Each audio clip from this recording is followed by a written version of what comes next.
mataas po ang porsyento ng mga Pinoy na umaasang magiging maganda ang kanilang buhay sa susunod na taon. Pero ngayon pa lang po mga kapamilya ay siguradong maganda po ang bukas ng 12 pamilyang kasama po namin ngayon na nabiyayaan ng bahay. Ako na. Napakagandang simula ito at sana po ay pag-ingatan at pagyamanin po ninyo ang aming aginaldo sa inyo. Ay, oo naman po. Alam nyo, napakasarap po talagang umuwi sa sarili ninyong, sa sarili nating bahay, di ba? Pero marami pa rin sa ating mga kababayan nakakalungkot po na hanggang ngayon ay nakatira pa rin sa gilid ng ilog at sa kalsada, ilalim ng tulay, sa may rilis ng tren, di ba? Pero mapalad ang pamilya ni Lea Costales dahil isa po sila sa napili na magkaroon ng bagong bahay. Hiwalay sa asawa po si Lea at may 7 anak.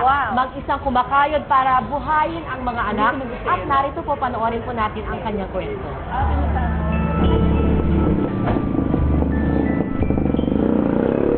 Umagang kay ganda mga kapamilya at ako siguradong masusurpresa si Lea sa araw na ito. Ay, magandang ano po, tanghali. Kamusta naman ang pagiging isang single mom? Medyo mahirap, pero masarap makikita mo sila. Kasi nawala yung isa naming bahay. Ano nangyari? Napalayas ako. Umuulan noon, umuulan. Tapos yung mga anak ko nasa kalsada lahat. Siyempre masakit sa akin yun. Kung sa kalsada rin lang yung mga anak ko, ako na lang, wag na yung bata. Gaano mo kamahal yung mga anak mo, Lea? Kahit sinong ina, kahit napakasama mo pang ina, pag ang isang anak mo nawala na saktan, magpapakamatay ka talaga. Okay, ready ka na ba? Saan po ba? Wala lang, aalis lang tayo. Tama kayo?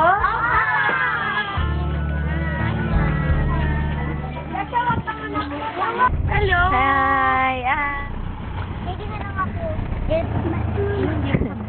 Alam mo ba kung nasan tayo? Saan ba to? Mga kapamilya, eto na ho, ang si Lea ang ating panghuling kapamilyang magkakaroon ng bahay. Ay, naku, salamat! Merry Christmas! Thank you! Merry Christmas! Nanay, anong gusto mo sabihin? Maraming salamat po sa kapamilya. Maraming salamat po. Napakalaking bagay nito. Napakalaking bagay sa amin. Ito ang susi ng inyong bahay mula sa Habitat for Humanity and Local Government Unit ng Pasig at saka ng Umagang Kay Ganda. Maraming ABS-CBN. Ayan, buksan nilang maraming salamat bahay. po. Yay! Ayan. Wow! Oh, ang laki! Sa Pasko na ito, we hope you could celebrate Christmas together under one roof, together with the children. Sana at sa pagdating na taon, hindi na kayo mababasa ng ulan o kayo mainitan ng araw. Mga kapamilya, isang maligayang araw po ito para sa pamilya ni Lea dahil sa wakas ay natupad na po ang kanilang pangarap. Merry Christmas! Merry Christmas!